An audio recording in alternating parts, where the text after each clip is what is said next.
Bonjour à tous, je m'appelle Aurélie Tatopoulos, je travaille au CRCM de Nancy. Je remercie les organisateurs de m'avoir proposé de vous présenter le groupe de travail hygiène qui s'est monté il y a un peu plus d'un an maintenant. Donc tout d'abord, je voulais juste, pour qu'il n'y ait pas de déception, vous prévenir que le but de cette présentation n'est pas de vous présenter les premières recommandations puisqu'on est en cours de travail et d'écriture, mais de vous présenter le groupe, ses différents membres et puis les objectifs de notre groupe. D'abord, comment s'est monté le groupe? En fait, Christophe Marguet, je pense, avait en tête la création de ce groupe depuis plusieurs années. Il m'en avait parlé à la réunion de jeunes médecins en 2019. Et puis, j'ai fait la rencontre de Chloé Dupont, qui vous a fait la première présentation de la session hygiène, qui est microbiologiste à Montpellier. Et toutes les deux, on a discuté, on était motivés pour créer ce groupe. Donc on a contacté Stéphane Mazur, Anne Farge, Anne-Sophie Duflo et Philippe Rex pour leur faire part de notre projet et puis avoir leur expérience pour savoir comment monter le groupe et à qui proposer la participation au groupe. Donc on en a conclu qu'il fallait un membre de vaincre la mucoviscidose, une infirmière coordinatrice, un kinésithérapeute, un patient, un parent, mais aussi un membre de la Société française d'hygiène hospitalière et puis un ou une conseillère médicale en environnement intérieur. Donc, le groupe est composé d'une équipe pilote qui comprend Chloé Dupont, Anne-Sophie Duflo, donc, qui est infirmière adjointe à la direction médicale de la mucoviscidose, et puis moi-même. Et je vais vous présenter les 9 membres du groupe. Donc, il y a Pierre Cassier, qui est microbiologiste et hygiéniste, qui fait partie de la Société française d'hygiène hospitalière et qui est à Lyon. Il y a Anne Cluzot, qui est conseillère médicale en environnement à Grenoble. Il y a Virginie Douine, qui est parent d'un jeune garçon suivi au CRCM de Grenoble et qui est déléguée territoriale de l'Isère. Il y a Suzy Gonçaume, qui est infirmière en pratique avancée au CRCM de Robert Debré à Paris. Il y a Guérevilliers Hélène, qui est microbiologiste à Toulouse et qui dirige l'observatoire CEPACIA. Il y a Laurent Véronique, qui est une patiente suivie au CRCM de Rennes. Il y a aussi Haute Martine, qui est conseillère médicale en environnement à Strasbourg. Et enfin, Taïeb Ali Alain, qui est kinésithérapeute à Marseille, qui fait partie de la MK. Et puis Guillaume Touvenin, qui est pédiatre au CRCM de Trousseau à Paris et qui fait partie du conseil médical de vaincre la mucoviscidose. Donc, je vais vous faire part des premiers échanges qu'on a pu avoir au sein du groupe. En fait, on s'est rencontrés pour la première fois le 24 janvier 2001. Finalement, ça a été notre seule réunion physique, puisqu'après, on a dû faire des visios. On a pu définir tout d'abord le choix du nom du groupe, donc, qui est le groupe RIM, Recommandations d'hygiène dans la mucoviscidose. Et on a défini notre premier objectif, qui est de mettre à jour les recommandations sur l'hygiène à domicile. On a discuté ensemble des dernières recommandations de 2004 qui comportent donc une introduction avec une explication sur les mécanismes de la colonisation bronchique, les différents germes qu'on peut retrouver dans l'environnement, mais aussi qui donne des précautions sur le risque des conséquences psychologiques ou psychosociales de l'hygiène. Et il nous paraît important donc, de garder une introduction de ce type. Ensuite, le livret à destination des familles nous semble très détaillé et la majorité des membres du groupe souhaitent le simplifier. Et puis, on a eu une réflexion ensemble sur les conséquences négatives de l'hygiène sur la qualité de vie. Et il nous paraît important de déculpabiliser les patients et les familles vis-à-vis de l'hygiène. Ensuite, il nous paraît important d'ajouter quelques nouveaux thèmes.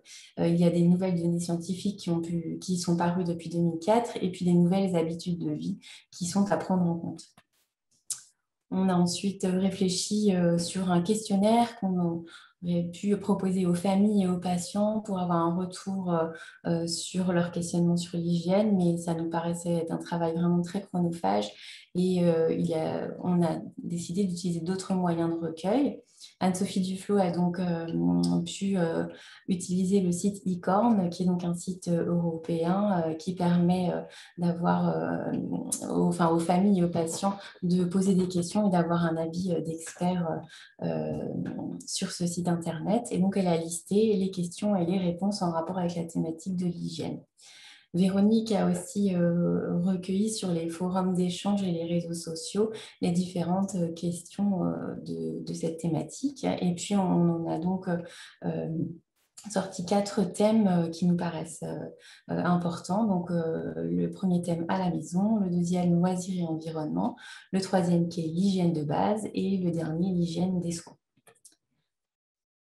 Lors de cette première réunion, on a aussi discuté sur la classification des statuts bactériologiques, puisque sur les recommandations de 2004, il y a une classification en 4 stades, avec par exemple la chromobactère et le maltophilia qui sont considérés comme une classe 3. La classe où est représenté aussi le SARM et le PIO-résistant. Donc, il nous paraît important de remettre cette classification à jour. Et Hélène Guérevier s'est proposé de le faire. Et puis, on a bien repris ensemble dans le groupe qu'on souhaite accompagner les familles et les patients et ne pas être directif. Donc, on souhaite mener aussi un travail pédagogique sur les germes et l'environnement du patient à rajouter dans l'introduction. Et puis, bien mettre en avant ce qui a été étudié et ce que l'on sait, mais aussi ce que l'on ne sait pas, pour lesquels il n'y a pas de preuves scientifiques, mais auxquels on va essayer de répondre et de donner des notions de bénéfices-risques aux familles pour pouvoir prendre leurs décisions. Donc, on s'est réparti les différents membres du groupe des sous-thèmes. On a pris 2 à 3 chacun. Et puis, on s'est mis à travailler. Donc, depuis janvier, on a fait des réunions mensuelles avec une présentation d'un thème défini à l'avance tous les mois.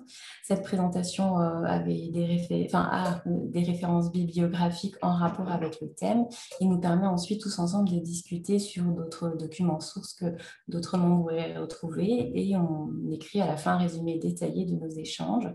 Et l'objectif est de ne pas d'interdire, mais vraiment d'apporter des éléments bénéfice-risque qui va permettre déjà aux familles d'avoir une information éclairée, aux familles, aux patients bien sûr, et puis aussi permettre aux équipes soignantes dans les CRCM d'éclairer la décision médicale partagée.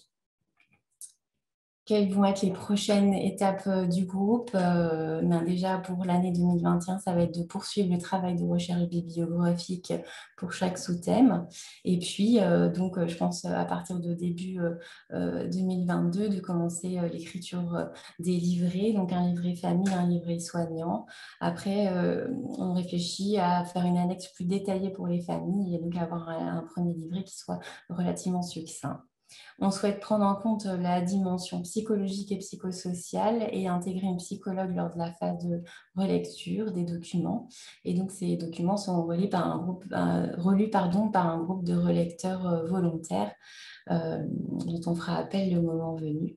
Et puis, on souhaite se mettre en lien avec le GTM pour pouvoir créer des outils d'éducation thérapeutique avec ces nouvelles recommandations et, enfin faire des nouveaux supports de diffusion à développer. Par exemple, des vidéos, des fiches récapitulatives par thème, par âge ou par type de colonisation. Voilà, je vous remercie pour votre attention.